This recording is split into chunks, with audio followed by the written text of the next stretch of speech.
So in this video I want to introduce to you the Happy Kitchen Company. Hi, my name's Christine L. Conroy. Welcome to Happy Stuff and Fluff, a channel for women who are getting happy, living longer and growing younger. And yes, I have been busy since we spoke last, and as promised I want to show you a little bit, this is really part one, of two videos to show you what I've been doing with the kitchen showroom that Mr. Kitchen and I have opened. Now, if you're new here, you might be thinking, what does a kitchen showroom have to do with Happy Stuff and Fluff? Great question. And the story is a long one, but let me cut it short. The last video I did on Happy Stuff and Fluff was about memento mori, talking about things that we keep putting off. And given that none of us are actually promised tomorrow, then we should be doing those things that we would love to do now and not waiting. And this is kind of the legacy left from my daughter Charlotte, who passed away exactly 3 years ago. And the idea that you should never put off till tomorrow what you can do today. And as my brother would say, because if you do it today and you like it, you can do it again tomorrow. But on a bigger scale, Mr. Kitchen and I had always wanted to open a second kitchen furniture business. Kitchen furniture has been our family business. I'm a practicing positive psychology practitioner, and I wanted to find a way that would bring together my interests of interior design, particularly kitchen design, of course, art and design history, and positive psychology. And that's what really came together, if you like, to form the Happy Kitchen Company. The Happy Kitchen Company isn't the name of our company, but it embodies the ethos, if you like, of how we are running this new showroom. We opened the showroom within 12 months. In fact, we bought a new house, and within 12 months the house was finished, and so was the showroom designed and complete and actually opened. So today I want to show you, just out of interest, a little bit of the process of designing a kitchen showroom. Okay, so this image that you're looking at now is one that you've seen before if you watch Happy Stuff and Fluff. This was what the space looked like when we came in. Now already, as you can see on the floor there, we've started to tape out some of the design ideas that we had already for what we wanted to show in the showroom. Remember, this is a kitchen showroom, and so there are certain things that you have to do, or it's wise to do, that you may not do in your own home. And one of those is to include everything that we can offer someone. So we try to put as much of the interesting things in the showroom that we possibly can. We decided that because it was such a big, beautiful space, that we wanted to put in big, beautiful displays as opposed to lots of small ones. And so once the design work had been done on paper, that the three of us collaborated on, that's myself, Mr. Kitchen, and our son Josh, and also the manufacturers of the furniture that we sell advised a lot too. We came up with a plan, and here we've taped it out on the floor. Now, if you're doing any design work in your own home, especially a kitchen, if you're starting from scratch, it's a great idea to do what we've done here, so that you get the idea of the space that you have to be able to walk around. You know, just tape it out with Scotch tape or whatever you've got on the floor. It's a great idea to do. So that's what happened here, and you can see the flooring, purple bluey carpet, which we didn't want, of course. And so this, I'll just show the progression of the showroom. So by this time we renewed the floor. You can see we had a completely new floor in this lovely soft grey wooden plank effect floor, but instead of layering it horizontally or vertically, we wanted a little bit more interest, and so we laid it on the diagonal, and it looks fantastic. And we've used the same flooring all the way through. And again, going back to, if you have the luxury of refurbing or redesigning your own home, it's a nice idea to have the same flooring, for example, through the ground floor or the first floor of your home. It just gives a continuity, a sense of continuity, and makes your space feel a lot bigger. So that's what we did here with the flooring. Now, as you can see there, we've started to put up the stud frames to obviously that will become the walls to enable us to put different displays in. I like this shot because it shows you the wooden beams that are original to the building, and they're gorgeous brickwork. I mean, it's a stunning space altogether. So here we've got the stud frame up, forming the rooms that we're going to put the kitchen furniture in. Now it's beginning to take shape. This is when it gets really exciting, when you can actually start to see the rooms and start to see the walls being formed. Gives you more of an idea. It starts to get exciting now. It gives you more of an idea of what the finished thing is going to look like.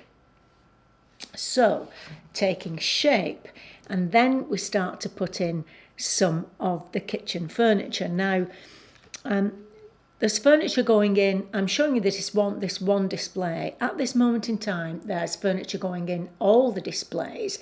Lots of activity, lots of exciting things going on. I'll just show you there's furniture going in everywhere. The doorway there is a doorway that will ultimately become, become the creative space, which is where my office will be. So there's furniture going in there, there's furniture going in there and everywhere, but I'm just going to come back to this space, because this is the display that I'm going to use to show you the progression of what happens. Obviously not just in the kitchen showroom, but if you were having, a new kitchen yourself, we'll stick to this display. Okay, so we've got some of the furniture going in here that is going to create the actual bones, if you like, of the kitchen itself. And here we have, you can see there's a timber breakfast bar going on, and the wall unit, some of the wall unit cabinets have gone in. You can see there, let's see, and then moving on. This is moving on to finishing the breakfast bar. You can see some open shelf units going in there, and what we call tongue and groove. So this is going to be a traditional display. You can see the shaker style of door, which is incredibly popular, and I believe it's popular in the States too. Certainly in this area that we've moved into, we're finding out that this is becoming a very popular finish. In this area where we are, there are lots of old buildings and barns, lots of traditional old buildings, and people are enjoying the shaker finish. That's not to say you have to put a traditional finish into a traditional building. Far from it. Some of the best kitchens we've done have been super contemporary, cutting-edge kitchens into old barns, and it looks fantastic. But equally, this style of kitchen looks fantastic too, and looks well with a range cooker and Belfast sinks and so on, which you'll see in a second. So here we've got glass cabinets going in and some of the cupboard doors on. The open shelving is finished now, but you can see we don't have any work surfaces on here at the moment. What happens, there's going to be quartz worktops, again a very popular material for worktops. Quartz work surfaces are going onto this kitchen, and if you're having quartz at home, then what happens is your kitchen gets put in like this, and then the people who manufacture the quartz or who do the quartz have to come into template first. Now, obviously, these walls are perfectly straight, but if you have an old home with wobbly walls, as we like to call it, then you need to fit the quartz around the walls. It needs to be shaped around the wobbliness or the crookedness of your walls, and so it needs to be templated very carefully in order to do that. So that's what happens. If this was a real kitchen that we were doing for someone, then we would put in temporary worktops for them so that they don't have to spend however long it takes to do the quartz worktops without work surfaces in their kitchen. Okay, so let's have a look what happens next. Oh, so here, now we have the quartz actually on the work surfaces. You can see on the peninsular unit there, but also up the backs of the walls between the base cabinets and the wall units, serving as a kind of backsplash around the wall. But then over the hob, you can't see that yet, you'll see it in a second, we've put a black glass splashback behind the cooktop. Okay, I'm going to come back to that black splashback in a second.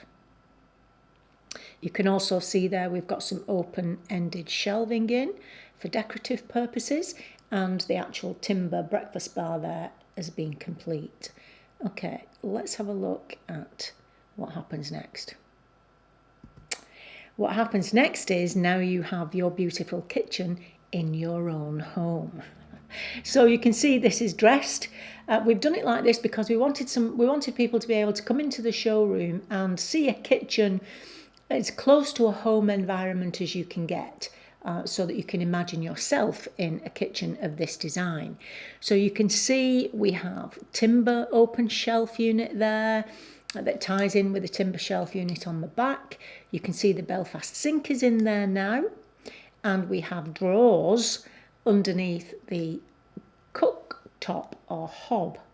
What I want to ask you is, we had a choice to put the backsplash in behind the cooktop. We could have done that in white glass. We could have done it in the quartz and gone all the way up to underneath the hood, but we've actually done it in black. Which one would you have chosen? Would you have put black in there, white in there, or would you have continued the quartz up the back of that backsplash behind the cooktop? And there we've also got Buffy, who's come to join us for afternoon tea, as you can see. So yes, that's the finished kitchen. Let me just go through those steps again. So starting with nothing there at all apart from the plan, I'll go through it quickly.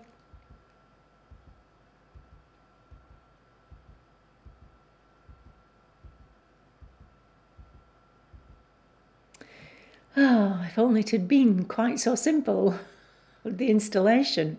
So we've done that with all the other displays. There are two more big displays and two small ones and a little surprise, which I'm going to film. I will film the whole of the showroom now. It is actually finished and open, not completely finished, but finished enough to allow customers to come in and see it, and it's doing very well.